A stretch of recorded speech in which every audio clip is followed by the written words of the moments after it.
ಬರಗೂರ ಖ್ಯಾತಿಯನ್ನು ಅಂತಾರಾಷ್ಟ್ರೀಯ ಮಟ್ಟಕ್ಕೆ ಕೊಂಡೊಯ್ಯದಂತಹ ಒಂದು ಮಹಾನ್ ಚೇತನ ನಮ್ಮ ಬರಗೂರು ಮೇಷ್ಟ್ರು.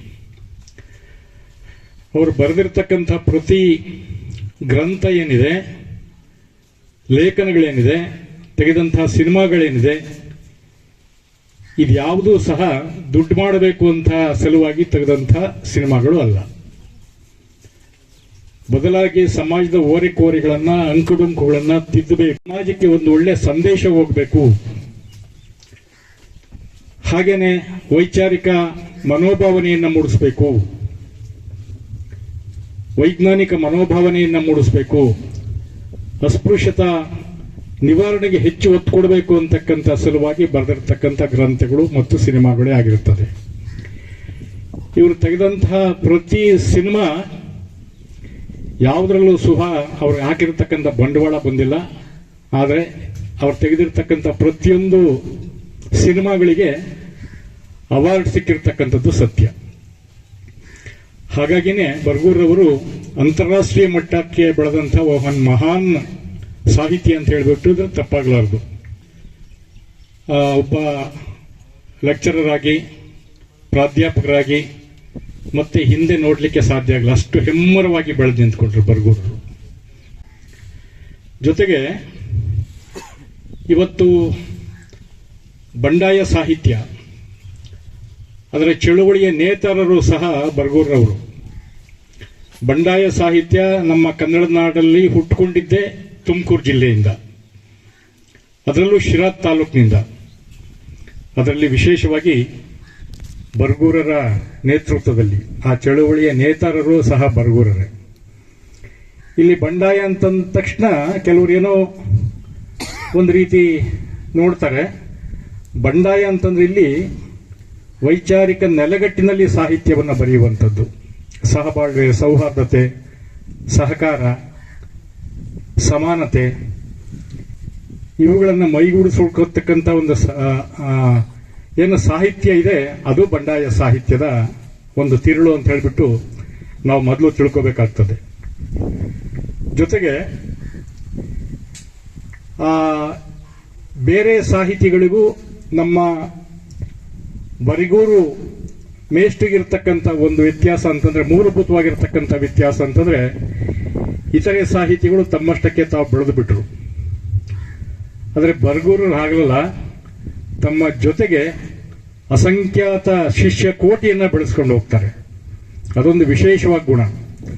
ಯಾಕೆಂದ್ರೆ ಈಗ ಲಕ್ಷ್ಮಣ ದಾಸ್ ಹೇಳಿದರು, ರಾಜಪ್ಪ ದಳವಾಯಿ ಅಂತಹ ಸಾಹಿತಿಗಳನ್ನ, ನೂರಾರು ಸಹಸ್ರ ಸಾಹಿತಿಗಳನ್ನ ಬೆಳೆಸಿರ್ತಕ್ಕಂಥ ಕೀರ್ತಿ ಬರಗೂರರಿಗೆ ಸಲ್ಲಬೇಕಾಗ್ತದೆ. ಜೊತೆಗೆ ಈಗಾಗಲೇ ಹೇಳಿದಾಗೆ ಅತ್ಯಂತ ಸರಳ ಸಜ್ಜನಿಕೆಯ ಸಾಕಾರ ಮೂರ್ತಿಗಳು ಬರಗೂರವರು.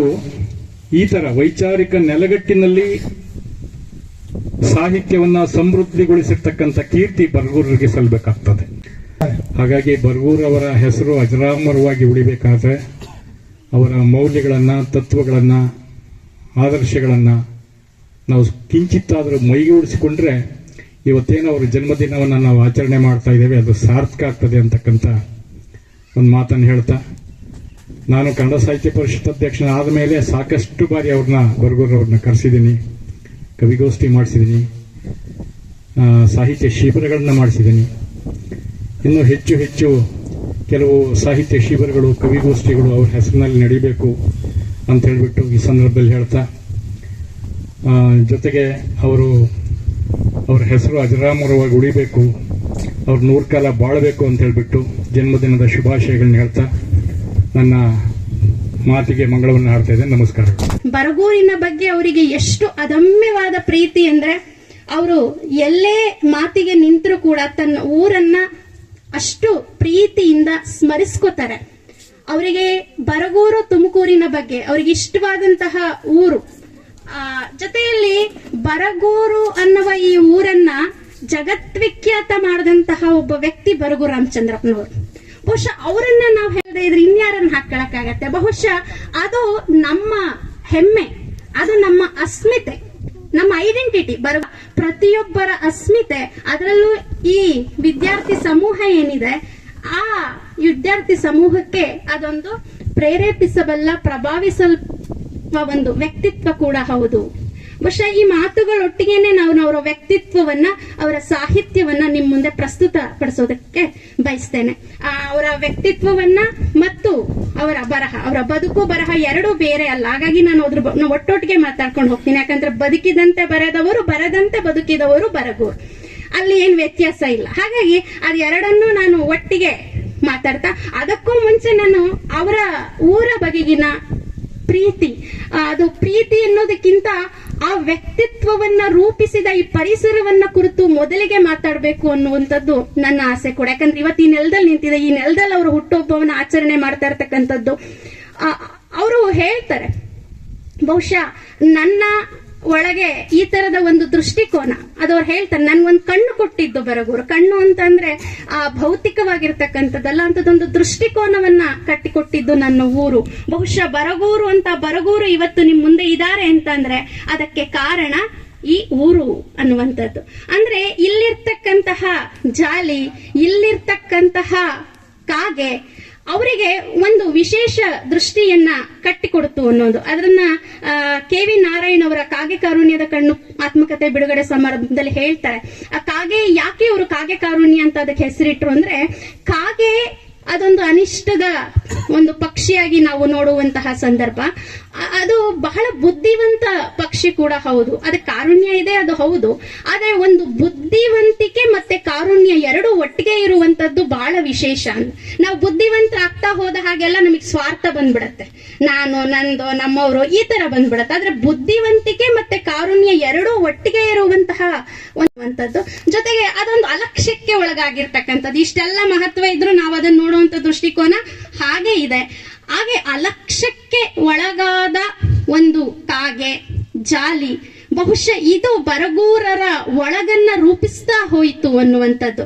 ಆ ಕಾರಣಕ್ಕಾಗಿಯೇ ಅವರು ನನಗೆ ಒಂದು ವಿಶೇಷವಾದ ದೃಷ್ಟಿಕೋನ.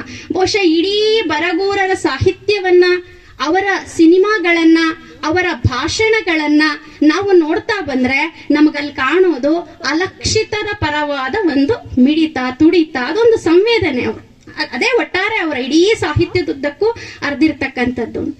ಜೊತೆಯಲ್ಲಿ ಅವರಿಗೆ ಬಾಲ್ಯದಿಂದಲೂ ಒಂದು ಈ ಹಿಂದುಳಿದ, ನಾನು ಹೇಳ್ದೆ ಅದನ್ನ, ಹಿಂದುಳಿದ ಪ್ರದೇಶದಲ್ಲಿ ಹುಟ್ಟಿದಂತಹ ಬರಗೂರವರು ಯಾವಾಗಲೂ ಅದನ್ನ ಮೀರುವ ಪ್ರಯತ್ನವನ್ನ ಮಾಡ್ತಾ ಬಂದವರು ಅಂತ. ಅವರು ಬದುಕಿದ್ದು ಒಂದು ಮಣ್ಣಿನ ಹೆಂಟೆ ಮನೆ ಅದು ಅಂತ. ಆದ್ರೆ ಅವರಿಗೆ ಊರಿನಲ್ಲಿರೋ ಇಟ್ಟಿಗೆ ಮನೆಗಳನ್ನೆಲ್ಲ ನೋಡಿದಾಗ ಬಹಳ ಸಂತೋಷ ಆಗ್ತಾ ಇತ್ತು. ಮತ್ತೆ ನನ್ನೂರಿಗೆ ಒಂದು ಇತಿಹಾಸ ಇದೆ ಅನ್ನುವುದನ್ನ ಬಹಳಷ್ಟು ಸಾರಿ ಹೇಳ್ಕೊಂಡು ಅವರು ಓಡಾಡಿದ್ದಂಥದ್ದು. ಈ ತರದ ಹಲವಾರು ಪ್ರಸಂಗಗಳನ್ನ ಅವರು ಹೇಳ್ತಾರೆ.